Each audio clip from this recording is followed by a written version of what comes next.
नमस्कार। घड़ी में रात के 9 बज चुके हैं और वक्त हो गया है आपके पसंदीदा बुलेटिन प्राइम टाइम एट 9 का, जहां मिलती है आपको प्रदेश की हर ताजा खबर। आप देख रहे हैं बीबीसी राजस्थान और मैं हूं आपके साथ हेमंत पाठक राही। चलिए शुरुआत करते हैं आज की सबसे अहम खबरों के साथ। डालते हैं एक नजर आज की सुर्खियों पर। केंद्रीय कानून मंत्री मेघवाल पहुंचे बीकानेर दौरे पर। पत्रकारों से कहा, कानून क्षेत्र में सुधार देश के लिए आवश्यक। धौलपुर में युवती से दुराचार पर कुशवाहा समाज का अल्टीमेटम। पुलिस व नेताओं के साथ हुई वार्ता के बाद तारीख बढ़ाई गई। दवा और दुआ दोनों हार गई, पर पति का संघर्ष बन गया मिसाल। 3 मासूमों के सिर से उठा मां का साया। 10 दिनों तक मौत से लड़ता रहा पति। अरावली मामले में भाजपा सरकार के खिलाफ हल्ला बोल। बीकानेर में कांग्रेस ने रैली निकालकर किया विरोध प्रदर्शन। बीकानेर में कुम्हार समाज की प्रतिभाओं का हुआ सम्मान। केंद्रीय कानून मंत्री मेघवाल सहित कई अतिथि हुए शामिल। केंद्रीय मंत्री जयंत चौधरी के जन्मदिन पर हुआ सेवा कार्य। गौशाला में गौ पूजन कर गायों को खिलाया चारा। तो ये थी आज की बड़ी सुर्खियां। अब बढ़ते हैं खबरों की पूरी रिपोर्ट की ओर विस्तार से। केंद्रीय कानून मंत्री अर्जुन राम मेघवाल ने बीकानेर दौरे पर कहा कि प्रधानमंत्री नरेंद्र मोदी ने 2014 में सत्ता संभालने के बाद हर सेक्टर में सुधार किया है, जिससे पुराने और अप्रासंगिक कानूनों को हटाना या संशोधन करना शामिल है। उन्होंने बताया कि अब तक 1562 ऐसे कानून समाप्त किए जा चुके हैं और शीतकालीन सत्र में 71 कानूनों में संशोधन या निरस्तीकरण किया गया है, जिसमें इंडियन सेक्शन एक्ट 1925 भी शामिल है।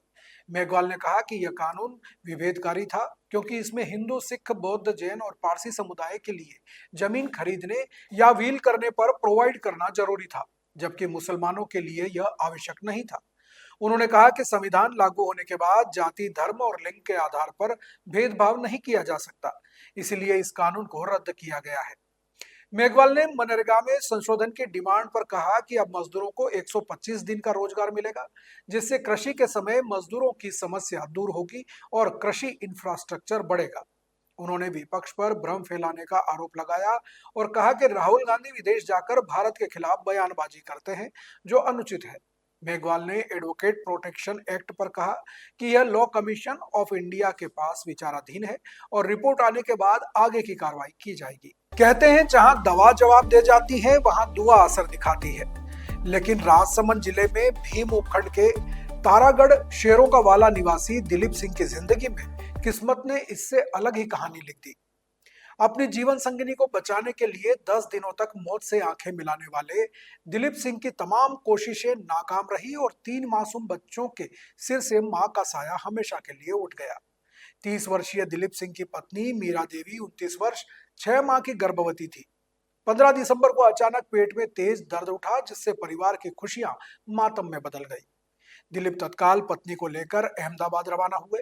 साथ ही पीहर पक्ष से मीरा की मां और भाई भी पहुंचे। अस्पताल के गलियारों में दिलीप ने दिन रात एक कर दिए। न नींद थी न भूख, बस एक ही जिद थी कि किसी भी हाल में मीरा को बचाना है। 21 दिसंबर को डॉक्टरों ने छुट्टी दी तो उम्मीद जगी, लेकिन घर लौटते समय भीम के पास ही मीरा की तबीयत अचानक फिर बिगड़ गई। बिना समय गंवाए उन्हें अजमेर के JLN अस्पताल विक्टोरिया ले जाया गया, जहां मीरा को वेंटिलेटर पर रखा गया। 2 दिनों तक जिंदगी और मौत के बीच संघर्ष चलता रहा। अस्पताल में मौजूद हर व्यक्ति की आंखें तब नम हो गई जब उन्होंने दिलीप को देखा। कभी वह दवाइयों के लिए भागते दिखे तो कभी डॉक्टरों के सामने हाथ जोड़ते हुए। एक पल के लिए भी उन्होंने मीरा का हाथ नहीं छोड़ा। गांव वालों के अनुसार दिलीप का यह संघर्ष कलयुग के श्रवण कुमार जैसा लगता है। तमाम चिकित्सकीय प्रयासों और दुआओं के बावजूद मीरा देवी जिंदगी की जंग हार गई। उनके निधन के साथ ही दिलीप का 10 दिनों का संघर्ष एक गहरे जख्म में बदल गया। मीरा के पीछे 3 मासूम बच्चे रह गए। 13 वर्षीय बेटी, जो अब कम उम्र में जिम्मेदारी संभालने को मजबूर है। 12 वर्षीय बेटा, जिसकी आंखों में पिता का संघर्ष और मां को खोने का दर्द साफ झलकता है। और 1 साल की एक मासूम बच्ची, जिसे अभी यह भी नहीं पता कि जिसकी ममता को वह ढूंढ रही है, वह अब कभी लौट कर नहीं आएगी। गांव में शोक की लहर है। लोग दिलीप के संघर्ष और निस्वार्थ प्रेम को हमेशा याद रखने की बात कह रहे हैं। मीरा भले ही इस दुनिया से चली गई, लेकिन पति का यह संघर्ष समाज के लिए एक भावुक और प्रेरणादायक मिसाल बन गया है। अरावली पर्वतमाला को लेकर सुप्रीम कोर्ट के आदेश और केंद्र व राज्य सरकार के रुख के खिलाफ कांग्रेस ने बीकानेर में रैली निकालकर विरोध प्रदर्शन किया। कांग्रेसियों ने हाथों में तख्तियां लेकर नारेबाजी करते हुए शहर के प्रमुख मार्गों से रैली निकाली। कांग्रेस कमेटी के शहर अध्यक्ष मदन गोपाल मेघवाल और देहात अध्यक्ष बिश्नाराम विसियाक की अगुवाई में अरावली बचाओ जन जागरण रैली निकालकर आक्रोश जताया गया। साथ ही मनरेगा के नाम परिवर्तन को लेकर भी विरोध प्रदर्शन किया गया। इस दौरान भंवर सिंह भाटी, पूर्व विधायक मंगलाराम गोदारा, पीसीसी महासचिव जियाउर रहमान आरिफ, पूर्व अध्यक्ष यशपाल गहलोत, कांग्रेस नेता मकसूद अहमद, लक्ष्मण कड़वासरा, हरुण राठौड़ आदि कांग्रेस पदाधिकारी कार्यकर्ता मौजूद रहे। कांग्रेस का यह आंदोलन अरावली पर्वतमाला की परिभाषा बदलने और मनरेगा को कमजोर करने के खिलाफ है। कांग्रेस ने दावा किया कि केंद्र सरकार ने महात्मा गांधी रोजगार गारंटी योजना में बदलाव कर गरीबों से रोजगार का अधिकार छीनने का काम किया है। आंदोलन के दौरान सभी ने खूब नारे लगाए और जिला प्रशासन को ज्ञापन भी दिया। देखिए, आज हमने अरावली को लेकर प्रदर्शन किया है। आप सबको पता है कि सुप्रीम कोर्ट ने एक रूलिंग दी है और सरकार की जानबूझकर कमज़ोर पैरवी की वजह से सुप्रीम कोर्ट की रूलिंग दी है और ये कहा है कि 100 मीटर से ऊपर नीचे वाली जो भी पर्वतमाला है वो अरावली नहीं है, वहाँ खनन हो सकता है। कुल मिलाकर भाजपा सरकार की मिलीभगत के कारण ऐसा हुआ है। भाजपा सरकार मोदी जी और अमित शाह जी अपने जो उद्योगपति मित्र है उनसे ये जो पहाड़ है वो खुदवाना चाहते हैं, अवैध खनन करवाना चाहते हैं। इसलिए उनकी प्लानिंग का ये हिस्सा है जिसका पूरा राजस्थान नहीं पूरा देश विरोध कर रहा है। और हम भी आज आपके मार्फत से बताना चाहते हैं कि समय रहते नहीं चेते तो अरावली खत्म हो जाएगी। आज राजस्थान का ये जो भूभाग है ये रेगिस्तान का है और हम इसलिए परेशान हैं क्योंकि यहाँ गर्मी ज़्यादा होती है और सर्दी भी ज़्यादा होती है, बरसात कम होती है, क्योंकि यहाँ अरावली जैसी पर्वतमाला नहीं है। अगर हमारी अरावली पर्वतमाला नहीं बची तो जो हालात यहाँ के हैं वैसे हालात उस साइड में जो पूर्वी राजस्थान है उसमें होंगे और ये रेगिस्तान का फैलाव वहाँ तक होगा और वहाँ भी जनजीवन प्रभावित होगा और हमारा पर्यावरण जो हरा भरा है वो भी नहीं बचेगा। इसलिए हम सबने आज ये प्रदर्शन सांकेतिक रूप से किया है और सरकार को चेताने की कोशिश की है कि समय रहते चेते और हमारा जो अरावली है उसको बचाए। साथ ही मनरेगा में जो महात्मा गांधी का नाम चेंज किया, मनरेगा में जो नरेगा के जो मजदूर है उनको बंद करने का मजदूरी जो लोग कर रहे हैं, नरेगा को बंद करने का उन्होंने प्लान लेकर आए, उसके खिलाफ भी हमने प्रदर्शन किया। नाम बताएं। बिश्नाराम श्याम, देहात कांग्रेस जिला अध्यक्ष बीकानेर। नाम पूछना पड़ा हर बार। बदल दिले नाम अरे ना आगे ला रखो बराबर तो रखो आगे साहब आगे। अरे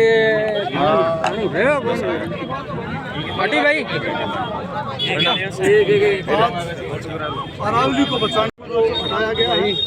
उसके साथ साथ हमारा असली विरोध इस बात को भी लेकर के है कि पहले मनरेगा स्कीम के अंदर 90% से ऊपर केंद्र सरकार वहन करती थी और 10% स्टेट्स का आता था।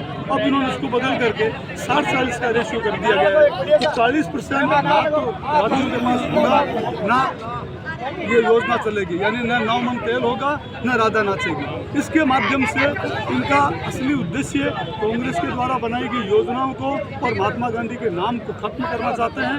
महात्मा गांधी का नाम तो दुनिया में अमर रहेगा, इनके खत्म करने से कभी खत्म नहीं होगा।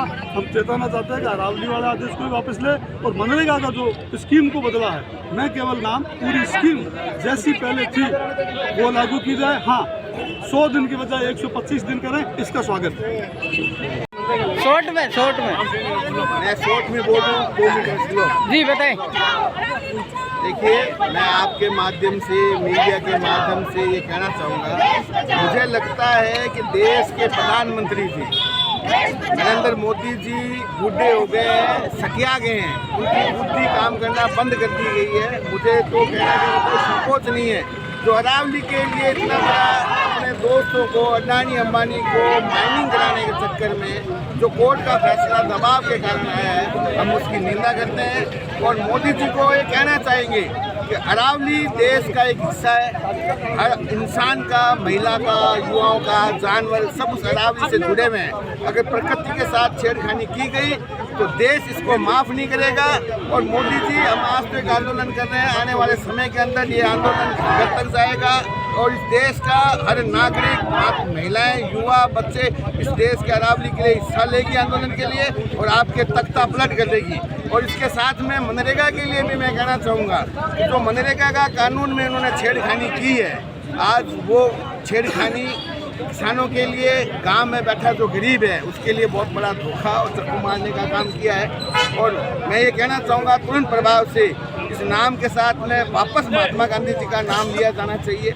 महात्मा गांधी जी देश का DNA, देश की आज़ादी दिलाई, और आज उसका नाम चेंज करके जिस तरीके से उन्होंने 60-40 का हिस्सा किया है वो बर्दाश्त नहीं करेंगे। राज्यों की स्थिति वैसे ही खराब है और GST टैक्स आप ले रहे हो और राज्यों पर भार डाल रहे हो। इससे आम जो नरेगा का जो लाभ लेने वाला था, जो मजबूती मिलती थी, जिसको नरेगा के रोजगार से जिसको लाभ मिलता था, वो आज कमज़ोर होगा, देश कमज़ोर होगा।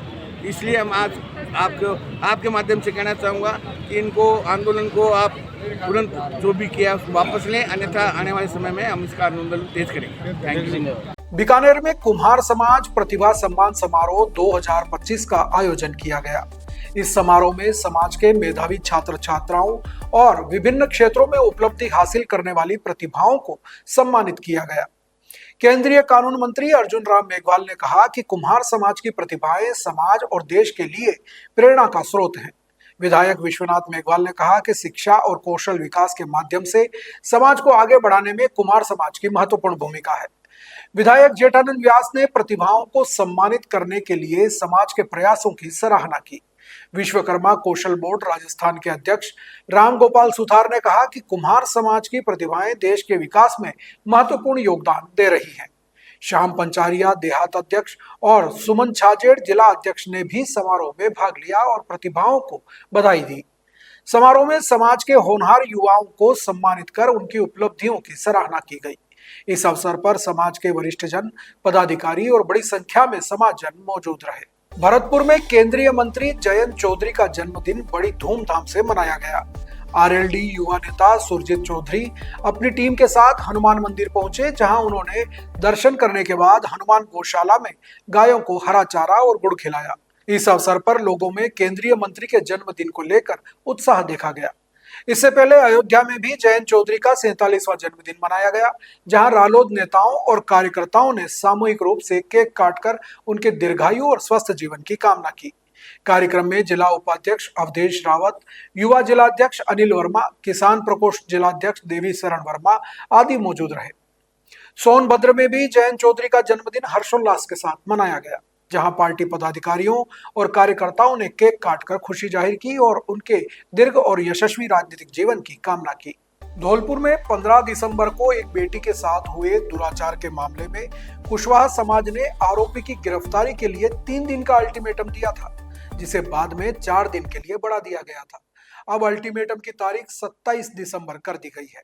इस संदर्भ में भाजपा नेता डॉक्टर शिवचरण कुशवाहा के निवास पर कुशवाहा समाज के वरिष्ठ जनों की बैठक हुई। बैठक के बाद कुशवाहा समाज का प्रतिनिधिमंडल जिला कलेक्टर और पुलिस अधीक्षक से मिला। प्रशासन ने बताया कि आरोपी के घर को तोड़ने के लिए नोटिस जारी कर दिया गया है और उसके ऊपर 10,000 का इनाम भी घोषित कर दिया गया है। प्रशासन ने आरोपी को दोषी मान लिया है और उसकी अनुपस्थिति में भी कार्रवाई की जाएगी। आरोपी की धरपकड़ के लिए पुलिस टीमें गठित कर दी गई हैं। अगर आरोपी समय रहते पुलिस गिरफ्त में नहीं आता है तो प्रशासन उसके खिलाफ आगे की कार्रवाई करेगा। कुशवाहा समाज ने 28 दिसंबर को कुशवाहा छात्रावास पर बैठक करने और प्रदर्शन करने का फैसला लिया है। प्रशासन ने आरोपी के घर पर बुलडोजर चलाकर चेतावनी दी है कि अगर वह पकड़ में नहीं आता है तो उसके संपूर्ण घर को नष्ट कर दिया जाएगा। वहीं दूसरी ओर इस मामले में समाज की एकता भी एक मिसाल बन रही है। तो ये थी आज की बड़ी खबरें। राज्य की हर छोटी बड़ी हलचल को जानने के लिए जुड़िए हमारे साथ हर रात 9 बजे BBC राजस्थान प्राइम टाइम 8-9 पर। अगर आप भी अपने क्षेत्र, संस्था, समाज या संगठन की खबरें हमारे साथ साझा करना चाहते हैं तो हमें संपर्क करें 9414102499 पर और राजस्थान की हर ताजा जानकारी के लिए फॉलो करें और सब्सक्राइब करें हमारे इंस्टाग्राम और यूट्यूब चैनल BBC राजस्थान को। नमस्कार।